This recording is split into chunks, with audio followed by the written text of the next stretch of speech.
Question and observation. The technical limitations of Primeval have made smart technology outside of NOT, Network of Things, areas. Is there a way to allow smart technology to function outside of laboratory environments? Research topic area. Technology can, for the most part, function on Primeval. However, the transportation to Primeval renders any technology that is powered at that time to be rendered destroyed beyond repair. Electronics especially, but it also affects mechanical devices if electricity is used. Fortunately, this has not been shown to affect natural occurring electricity, such as what occurs in the human brain. It has, however, had disastrous effects on those who depend on biotechnology. So, for security functionality, devices are kept disassembled until arrival in Primeval, and most research has been kept on paper when it travels from Earth to Primeval or vice versa. This has greatly slowed down the retention of information when all information has to be converted from electronic to paper back to electronic formats. Primeval also lacks the infrastructure that allows most digital electronics to function as well as it does. There's no network towers, no cable infrastructure to hubs, no satellites to convey information. It has been proposed to launch satellites within Primeval with materials mined from Primeval. Cost estimates are expected to exceed tens of trillions of centi, leaving that plan less than viable. There has been some success in local networks within laboratories and outposts constructed within Primeval. Hardline networks connecting local computers to servers allow large access of information and even radio routers, allowing wireless network access to thin clients and portable computers. These are the network of things areas. Outside of the outpost, however, the wireless network is worthless. The infrastructure required to make it work beyond the outposts costs too much at this time. Security and survey teams have been relying upon two-way radio and paper notes to convey the results obtained from beyond the outposts. However, these are severely limited with a maximum range of 58 kilometers before leaving them in situations where they are beyond reach and have to report back to the outposts at a certain time and date. Of the 17 security survey teams sent beyond radio range, only 9 of them had survivors who had returns. None of the teams sent beyond the radio range were able to return without casualties. It is believed if a connection was maintained with the outposts that survivability would greatly increase. There has also been a discovery of stones called Aquarian stones that have been proven to vibrate at a unique frequency that it shares with any pieces that fragment off of it, even when those pieces are taken great distances away. To date, no upper limit has been found, even allowing the frequency to match back on Earth. Hypothesis. By using the shared frequency phenomenon of the Aquarian stones, it is believed that it would greatly increase communication with both Earth and the security survey teams beyond the outposts. Dr. Miriam has proposed the construction of a smart device that would allow such communication possible by using the Aquarian stones to allow such communication. Testing has been approved by the director of the IDA outpost. Experiments. The first experiment is simple. Dr. Miriam will alter the frequencies of her stone to one of 16 pre-approved frequencies, each one corresponding to a single letter in the hexadecimal alphabet. The connected stone will be monitored by a computer program on the other end of Outpost Phantom, which will then interpret the frequencies into hexadecimals, and then interpret the hexadecimals into Common Creole for Dr. Bell to read. Results: successful. Dr. Miriam was able to send a short message, "Hello from room 17," with success. Communication time was less than a second, with most time believed to have been the program interpreting the frequency changes. The next experiment will be under the same methodology, but with a much larger message from Dr. Miriam to see if larger messages could be conveyed. Results: success. Dr. Miriam was able to convey the entire text of the Outpost maintenance manual with 0 inaccuracies. However, it took nearly 5 minutes for the interpreting software to process it.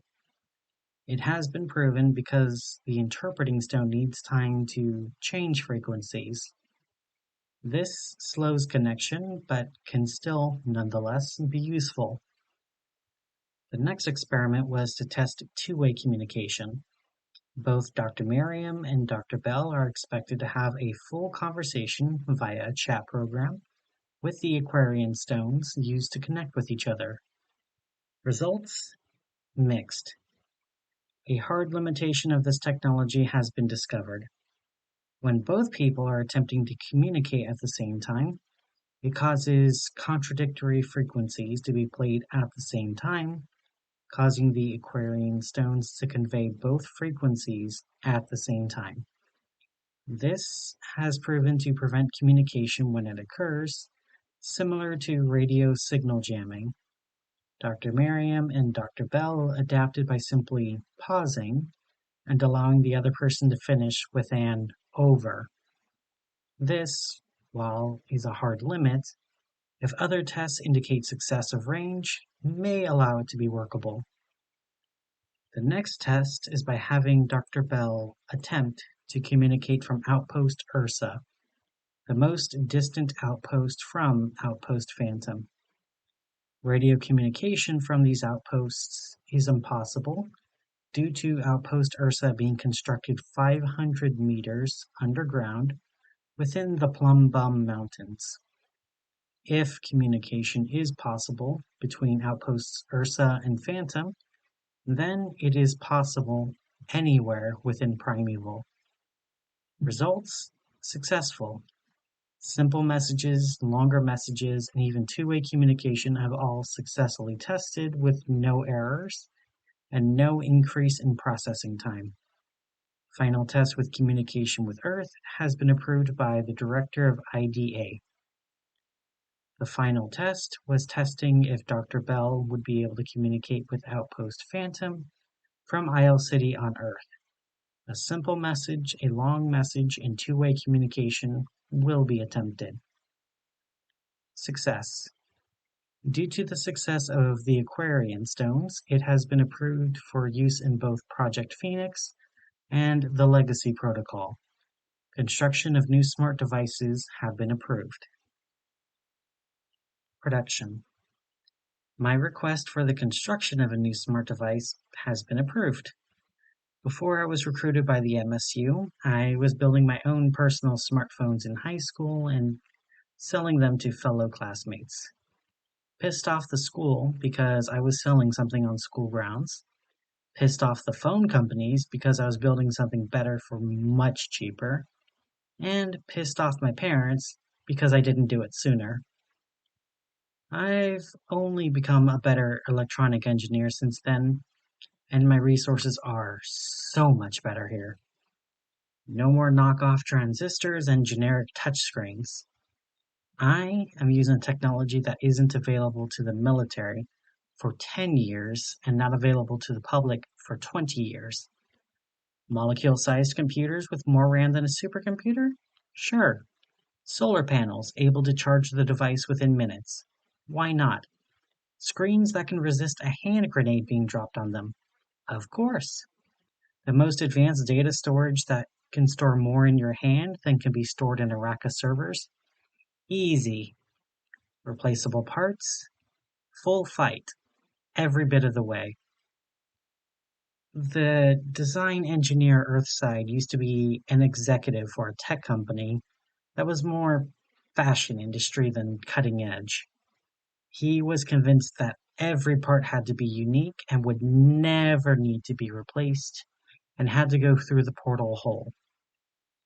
Needless to say, that was one of the dumbest things I ever heard.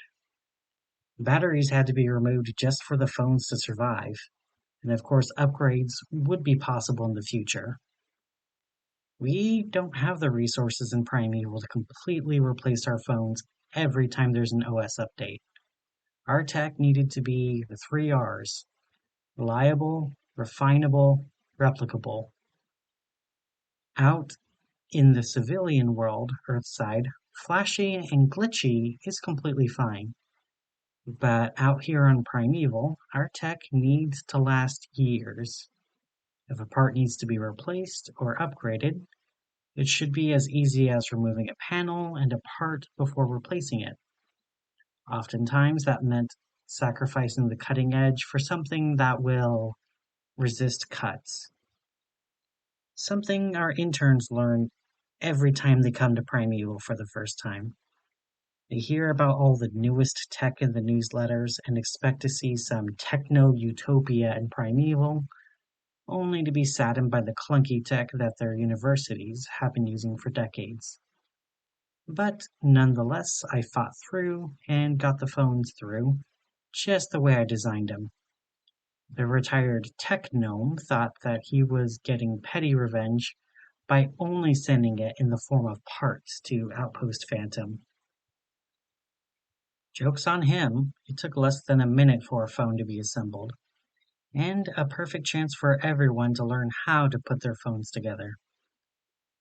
Officially, the phones are called A-phones, short for Aquarius phones, but I didn't do this for a patent. Among the security survey teams, they call the tech Dinodex, short for Dinosaur Dictionary. It had a lot of useful functions, but the one used by the most by the security survey team was the identity program.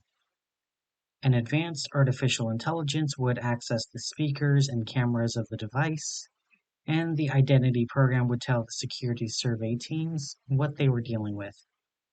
A nearly 98% successful identification rate, along with providing the necessary information in less than a minute. Not even a month, and that afterthought of an app became the most popular thing in the outpost. It finally allowed for the construction of one of our most ambitious outposts. Security survey teams were scouting out a new location for a new outpost. Outpost Goliath. That was the official name, but everyone else had an unofficial name for it. Paleo Park. Every outpost on Primeval serves a purpose, either science or money-making, but usually both. Old Paleo Park was the dream of every single child who saw dinosaurs in a museum. A preserve and a zoo for studying the megafauna of Primeval for both study and financial reasons. It stood on the edge of where a plain, forest, and an atoll all met, allowing easy access to the ocean and numerous environments. The downside to so many environments is that there's tons of dangerous life also. With a few exceptions, most of the megafauna don't care enough about human presence to bother us unless we bother them. However, Paleo Park was designed to catch as many of them as they can in a short period of time. And it wasn't simply large predators either. Though we did have a T-Rex break down a 15-meter tall concrete wall to get to our cafeteria. That incident had 2 injuries, but again, the Tyrannosaurus didn't bother with us. Turns out it was more of a scavenger, and the smell of cooking meat brought it running. A much worse incident was when we captured a young titanosaur. 4 legs, a long neck, and an equally long tail. Only about 2 meters tall at the shoulder, and we thought it would be easy to capture, since she separated from the herd. We learned the hard way that was so wrong. A few hours later, while the young sauropod called out for help, we found the entire herd of titanosaurs approach the compound. 20-meter tall concrete walls, 30-meter tall towers, tank armor penetrating sniper rifles designed to penetrate tank armor from over a kilometer away, and enough mortars to start the Great War all over again. It meant nothing to them. They weren't deterred by the loud noise of the mortars, the shrapnel couldn't penetrate their skin, and our sniper shots would only bounce off their skin. One lucky sniper, got lucky and hit the matriarch's eye. The herd ran through his concrete tower. I want to stress that again. They ran through the concrete, knocking it like it was made of sugar, and they sought out everybody they could, crushing them all underfoot before eventually releasing their baby. There were no survivors. We only knew what happened because we recovered the security tapes. The hope is this time with the Dinodex and a few new tools, we would be able to permanently build our Paleo Park at Outpost Goliath. Analyzing data. Reclaiming Outpost Goliath took nearly a week. We couldn't just hire some ex-military mercenaries. Even Hunters Guild mercenaries were quite expensive when you mass hire them. Not a lot of ex-military had experience with large and dangerous animals. So, outposts from across Primeval sent us their security survey teams, who had hands-on experience dealing with the creatures of Primeval. Even so, most of the week was spent just waiting for reinforcements from all over. By the time we were reclaiming Outpost Goliath, we had 200 security members. Fortunately, the titanosaurs left a long time ago. For the most part, we only had to deal with scavengers. Unfortunately, that did include a brand new T-Rex nest built right where the cafeteria used to be. The young T-Rex was captured and brought onto our ship, the David, while a machine gun nest was built within the Rex nest to kill the parents. A bit sad, but when you want to study the Leviathan, you had to study its corpse first. After the last saurian lifeform was cleared from Outpost Goliath, so began the hard part of new security measures. Oftentimes, the hardest part with security of any kind is the newest security was fit to deal with the last problems, not the problems that will come to be. You are expected to think creatively and figure out solutions to problems nobody even knew existed yet. But if you're clever, you don't just think about what something is, but what it can be. We started by excavating not one, but 3 different trenches beyond the walls of Outpost Goliath. They were dug nearly 10 meters down to the bedrock, and they were 5 meters wide. That way, if a large sauropod stepped into one, it would break its legs long before it reached the walls of Outpost Goliath. Barbed wire was both in front of and behind the trenches to keep out the smaller creatures and to keep curious herbivores and predators from approaching us. But for additional security, we had anti-tank barriers strewn across the land between the trenches in regular 1-meter distances, so even if anything large managed to get past the trenches, they would break their feet stepping past the barriers. The only safe area was the track for driving, which included drawbridges that were over the trenches. No creature that we knew of would be able to break through these barriers. The last team's first assumption was that only predators would be a risk. We were going into this assuming that any known creature was a risk. We even included machine gun nests on the towers and fireworks to scare off pteranodons. Once Outpost Goliath was functional again, we went to work capturing the most charismatic creatures for Paleo Park. If you have ever been to a zoo, you know there are the creatures that draw in the biggest crowd.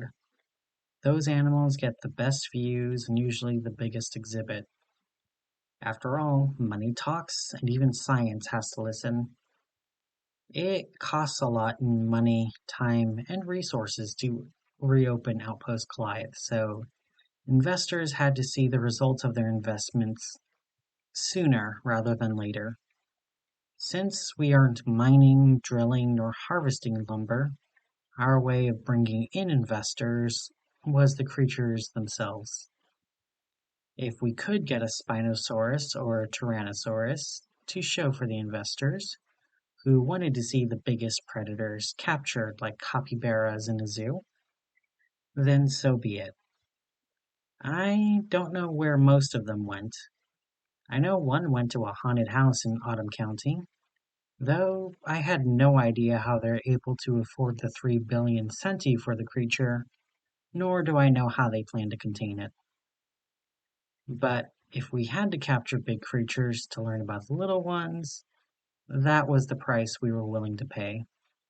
A single Tyrannosaur infant paid for 6 months of research into Dimetrodon sales. And every day we identified over a dozen new species of animal and over 2 dozen new species of plant. And I don't even want to tell you how many new species of insect and fungus. I felt like I was on top of the world, not because of the money, though it was good. I was on the cutting edge again. All the new research was because of me. The identifications wouldn't have been possible without me. Casualties were down because of me. People were able to listen to music at work again because of me. I had everything. I am providing everything. I am the goose that laid the golden egg. I am untouchable. Not bad for an electronic engineer from Comet. Last report. I am making this report from Western Tower 3. I am the last survivor of Outpost Goliath. It's outside. I can hear it slithering on the concrete. It doesn't know I am here, but I think it suspects that I am here. If it knew I was here, I would have already been dead. Okay, gimme. Think. Alright. Per legacy protocol, I am now the highest ranking employee on Outpost Goliath. I am unsealing every document and sending them to be backed up at Outpost Phantom. I will tell my story of what happened to the best of my knowledge. In the event of my death, my will is to be unsealed and read to my family. My salary and life insurance are to be donated to the Saurian Museum of Kemet. In the event I survive, however, consider this my resignation. I would rather deal with the tech gnomes than what is outside the tower. I want both my salary and my life insurance cashed out. I'm the director of Outpost Goliath now, so I am also the head of accounting. So I am making it official, and you know what? I am also giving myself a raise. Full director pay made retroactive to when I started working in Primeval. If you disagree, feel free to come out here and fight me, bitch. I'm not apologizing, but I am going to do my duty. So, about an hour ago, something flew from the sky and started to feed on our stored sauropods. It wasn't a pteranodon, nor any other creature we are familiar with. Hell, the fucking Dinodex couldn't tell us what class of creep animal it was. The Dinodex has no record of anything even close to this creature in the fossil record. Do you know how impossible that is?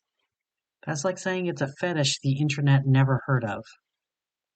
Normally, such a discovery, we would be examining everything from its scale pattern to DNA to the sounds it made to make it fit within the tree of life. So you will have to settle for one eyewitness account. In the event of any inaccuracies, fuck you, you weren't here. The creature was about 50 meters long. 50 meters. For perspective, Dreadnoughtus, yeah, that's right, a titanosaur that fears nothing because it's so gigantic, is half of its length. The only thing that might be larger is a few hypothetical herbivores that no one has ever seen nor completely recovered. It's certainly larger than the largest recovered predator, our old friend the Spinosaurus, who's only 18 meters long. The creature had no hind legs, but two massive wings. I couldn't get a measurement, but if I was to guess, maybe 200-meter wingspan. The body was very snake-like, but it had powerful front claws and arms that were almost human-like. Again, the length I'm not sure enough, but it's powerful enough to gouge out reinforced concrete and tears through steel to get to the animals. The head was one of the most terrifying things I've ever seen. I couldn't get a good look, but those yellow eyes, they focused on us, even in the darkness. Fireworks, ammunition, even mortars to the eyes couldn't make the creature blink. We fired napalm and liquid fire at its eyes, and we couldn't even make it fucking blink. The teeth are longer than a man is tall. It didn't care about us at first, but when we tried to stop it, it suddenly cared, and we found out something else about it. It can breathe fire. Even from the other side of the outpost, I could both feel and see those flames. Blue flames that burned everything. Blue fire burns at almost 3,000 degrees.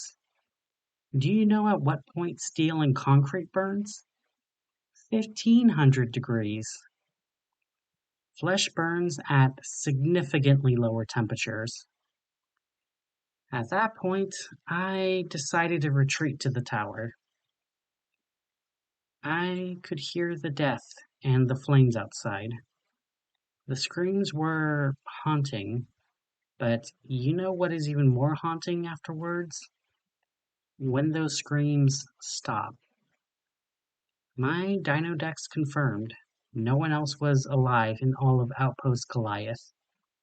But that monster hasn't left, and the flames are still burning. All the automated fire suppression systems weren't designed to put out fires of this temperature nor scale. So here I am, just waiting in the tower. My death is inevitable. Either the flames will spread to this tower and burn me up, or I will be smoked out. And as comforting as those thoughts are, I think my death is going to come from the monster outside. It already ate all of the dinosaurs we had in captivity, and now it's curled around the tower I'm in, its head resting on the balcony. The exit on the bottom is blocked by its body, and it's patient. I think it wants me to face it before it kills me, though I don't know why. But as the flames grow closer, I think it's my only choice for a quick death. Its scales had no trouble handling the flames, and now Well, I guess being eaten is better than smoke inhalation. Since I discovered this new class of creature, I'm going to name the class as Draconia. Fuck you for disagreeing. I like Draconia, not Draconis. And this specific specimen of the species will be called Draconis miriamis. I get to name it after myself. I don't know if it's unique or just one of many, but the note has been made into the Dinodex. I'll leave it down here to update the servers back on Outpost Phantom. I have a date up above. Report conclusions. The Draconis miriamis is believed to have caused over 300 casualties that day and caused the complete destruction of Outpost Goliath. A 3 million centi bounty has been placed upon it for confirmation of its death. Reclamation efforts of Outpost Goliath are on hold until such time that the Miriamis has proven to be killed. The Draconis class has been added to the Dinodex. Several unconfirmed reports have been added to the new classification of animals. The authorization of Exami Virgo in the capture and death of the Miriamis has been approved by the head director. Refer to the Virgo case file for more information on the Exami. Director pay raise and retroactive pay has been approved by Director Miriam. Pay and life insurance will be paid towards the Saurian Museum of Kemet. Director Miriam of Outpost Goliath is believed to be missing in action as of this time.